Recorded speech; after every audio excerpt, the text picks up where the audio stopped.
Hello, we are two as one. Number one today.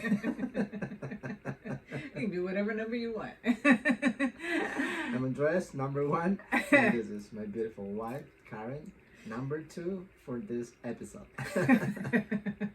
Let's put it that way. Yeah. We take turns.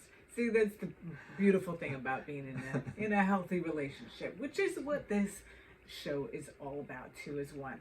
And just with regards to credentials, super quick, I am a licensed marriage and family therapist, have been working as such for over 20 years. And my amazing husband, he has a lot of life experience, right? A lot of life experience. It's all good. We all have a lot of life experience. However, the beautiful thing is that when we put this all to practice, that's a beautiful thing, right? And today's episode is 4 habits that all successful couples have. I like to really narrow things down and make them short and simple and quick because we have a lot of stuff going on anyway, right? So we don't need to complicate things. No. Right? Mm-mm. I like the KISS principle. Yeah. You familiar with the KISS principle? How is that? The KISS principle? No, say it. Keep it simple, stupid. Oh, okay. I just mentioned that this morning. Feeling a little bit stupid today. Oh, we all have those days. That's okay. Right. Most of the time, you're pretty darn smart, so it's good. Yes. So, the first habit that healthy couples have, which means that when we can learn from others, which is what what we can do to really improve our lives, and we can learn from others. Let's take a skill. These are skills. Is to be curious, not critical. Very interesting and important as well, because you need to show true interest and curiosity about to your partner, about work, about what's going on in your partner's life, in order to learn and see why you are noticing some changes in the mood, behaviors, and stuff like that. Yeah, and that part of being curious, because many times when we just assume things, we all have our own stories that are going on in our head, and I don't know what you do for work. Well, I mean, until I take the time to learn about what things are, I can assume in my head, oh, well, of course it's like this, that, and the other. But since I haven't been there and done it, I don't really know. So it is important to really, for me to learn and hear, what is your job like for you? What is that? Is it challenging? Is it stressful? How do you deal with it? All these different kinds of things. And, really also investing time in learning what are the strengths of the other person. Correct. So, as a former police officer, and in my actual job, we had a leadership training yesterday, and they mentioned this: be authentic. Be when you are talking with someone, show it true interest in what the other person is talking to you, because they're gonna notice when you don't have the connection. Mm-hmm. So be real, show real interest in what the other person is trying to transmit, in order to you understand in a better way what's going on. Yeah, absolutely. Oh, there are a lot of, you can escalate or de-escalate a situation real quick well, if you're being authentic and sincere, then you're de-escalating, because the other person is like you said, they can feel if you are actually caring about them. So Definitely. yeah, That's something that you can feel. yeah. So number 2 is be careful and not crushing. So as in when you're having disagreements or in general, really, if you come more from an us standpoint, centered place, rather than me centered standpoint. So through conflict, that I am still caring for the fact that you are a person, you have emotions too, you have your stressors and things going on as well as I do. And even though I can certainly express what I think and feel and need, which is important for me to do so, but it's not okay for me to just wipe away all of your feelings and thoughts and needs. And so that part of when I'm upset with you about something or something didn't quite go the way I liked, then that I'm still caring. I can express myself in a way that I still love you and I care about you. That's absolutely. That's why we need to set boundaries about situations that we can discuss about it, and always take in consideration the person who are you talking to. I mean, you are my love, and I'm gonna treat you with respect and love. That's the main thing in the conversation. We can express ourselves. It's important to show who you are, but at the same time, you are in a relationship now and you are trying to go to the same way. You are not going to the opposite way. That's the mutual goal. Yeah, because I see so often in couples where instead of being us together, we're a team, it's like you're working against each other. Yeah. And your enemies. It's like, oh, it's got to be my stuff, and it's got to be my way, and this, that, and the other. It's like, wait a minute. Let's remember, you're a team. And exactly. yeah, You're going in the same way. preferably. That makes life a lot easier. It's like being in a rowboat, right? And I'm rowing one way, and you're trying to row the other way. We're gonna go in circles, and we're gonna get nowhere. It's funny, as you mentioned that the other day, we ran a canoe with my son, and I was the only one doing it. He was doing nothing. And I was, hey dude, you're having a good time, huh? Why did you try to do something as well? oh, all right, let me try. And then I let him do all the job. And he realized, oh, it was kind of hard. It's funny, but that's how the marriage works. Yep. Exactly. Yeah, because if you just let the other person just do everything, guess what? They are not going to be happy. And that's what happens in a lot of relationships. You start to take the other person for granted. I can slack off. This has been my policy or philosophy for the longest time. This whole, to me, it's this acceptance that people have of, oh, you're just going to show up as your best person in the beginning of a relationship while you're dating or in the beginning of the marriage or whatever, and then like taking it for granted that things are just going to not go well after a while. And I just think that's a terrible philosophy to go through life with, because we've had this discussion before, as well as right before we got on here. I just think that shouldn't you show up as your best person every day? For me personally, my goal is hopefully I'm a better person. I've shown up in the world as the best person I could be, and I'm better at the end of the day than in the beginning of the day. And that's my goal for every single day. I don't always hit the mark, but that's my goal. And when I review at the end of the day, it's like, I could have done this better. Then I can implement that the next day. And that goes for every area of my life, my personal life, my marriage, my job, my career, everything. Absolutely.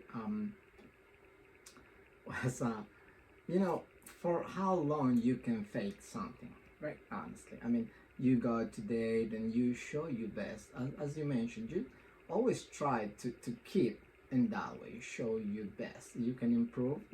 Some days we are not okay, and that's fine. But you always show who you are. and things gonna be okay in that way. Yeah. Well, and the other thing is that my problem with the just show up as your best person in the beginning is that so then you're putting on some persona that you don't really think that you are, and presenting that to somebody else, and that's who they think that they're going into a relationship with, and then you switch things up. It's that foot in the door concept, and that's not fair to the other person. I want to know who are you, and that from the get-go, and so that I know who I'm. That's just a contract that we're getting into, right? In relationships. So that's not cool. That's not cool to switch things up and do the foot in the door thing. Be honest. Yeah, Since day one. So some of those funny videos, you just sent me one yesterday, I think, with a couple that's out dating. Oh, the makeup. Yeah. Which is. I was just about to mention that. I said, okay, maybe then another video, but yeah, that's, when you go for a date and you present yourself with a lot of makeup, and honestly, as a man, you are not sure how you're gonna look after you wash your face. I mean, that could be a surprise. Especially some people are really good at this makeup thing, so yeah, it's like a totally different person. Absolutely, Yeah, well, you didn't have that problem because I showed up the first time we met without any makeup whatsoever, just like this here. So that's what I was looking for. There you go. All right, number 3, ask, don't assume. Hey, this is a big one. A lot of times people are already assuming, again, with those stories that we have in our head, hear a couple of words and it's like, oh yeah, I got this. This is one of my pet peeves in movies. You see this all the time. They always do this in movies where somebody's getting ready to say something important and then the other person cuts them off. No, this, that, and the other. And if they had just let person number 1 finish their sentence, we could have avoided a whole bunch of drama, right? No. So. Very important. Listening. Yes. It's a gift. Yeah. I'm guilty in this situation. Sometimes I don't. But yeah, I should improve in that area a lot. I'm working on it. Yay, you were really good in the beginning. But for me, again, I know I talked about this previously, but it's that part, again, going back to number 1, which being curious.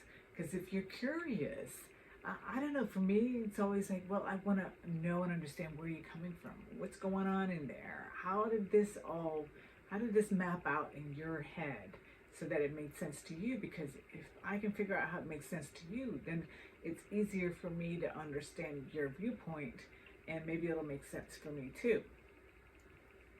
So, yep. Yeah. No, I'm not perfect. Almost, but that's what you say. Hey, number 4, and the last of the 4 is connect before you correct. Now, we all need feedback sometimes, whether it's because I want to express something that I need or some of my expectations or this, that, and the other. But if I just come right out and, Andres, why are you always, putting the things away in the cupboard without the lids on? You put the jar in there, but leave the lid out there, and so if I just come out like that, then it's gonna feel abrasive, right? And he's probably not gonna receive it very well, like nobody would. But instead, you had a really good way of explaining it before we came on. Well, before when going into an argument, make sure you let the other person know that you love, I love you, but it's something that I want to discuss with you. I do that with my son as well. When we are having a situation at school, I'm always letting him know how much I love him before to start to talk about something that maybe not pleasant for him. And that way you reassure that it's love there, but it's something that you really need to talk about it. Mm-hmm. And it's the way how you deliver the message, the way how you present. Yeah, and I think really that part of really emphasizing on the love is because we are having a conversation because I love you, because I want us to be better. You had that conversation with your son because you want him to thrive in the world and be able to um, work well with other people and learn how to maneuver life, right? Yeah. So, and that's, there was a quote here that I really love. This is really powerful. People go where they feel welcomed and stay where they feel valued. That is really powerful. Let me just read it again because it is so powerful. People go where they feel welcomed and stay where they feel valued. And that's that part. If I know that you come to me emphasizing the fact that you love me, then I'm going to want to stay, right? Because you feel appreciation, you feel love. I mean, it's nothing else that you can try to find somewhere else when you have everything that you need at home. Yeah. So, yeah, important. So Very just to wrap this up, when we invest time and energy and the mindset of continuing to grow and learn how to be a better partner, what you're doing is you are really investing in yourself, you're investing in your marriage, you're investing in your future, in your family, your children, your career, because when at home is good, guess what? You have that warm, safe place to come home to, and to leave the house and go. What I always used to say was like, I want that warm, soft place to come home to after, fighting all the dragons out in the world. And Absolutely. yeah. Let's make home you palace, the place that you can find love, comfort, and peace. Mm-hmm. Yeah. And when your children see that, even though we have children with separate people, we've been married and divorced and have children with other people, even then, I think that they really learn and see how a healthy, loving relationship is, even though it's not their mom, it's not their dad, but you're modeling a healthy relationship, and that's incredibly powerful. It is. Yes. So with that, let's wrap this up real quick. The 4 habits that all successful couples have. Successful as in they have great relationships, they stay in love, you can really stay in love for decades when you nurture it. That's the other part. That why it's good to invest in it. So be curious, not critical. Be careful, not crushing. Ask, don't assume, and connect before you correct. That's going to be your homework. Let us know how that works out for you. Yeah. And throw any comments that you have in down below. Also, there is a link to my healing guidebook that is a workbook throughout at the end of each chapter. There's some things that you can work on to help you go on your own individual healing work. And so that's available on Amazon as well. Like, subscribe, all that good stuff. And we will see you next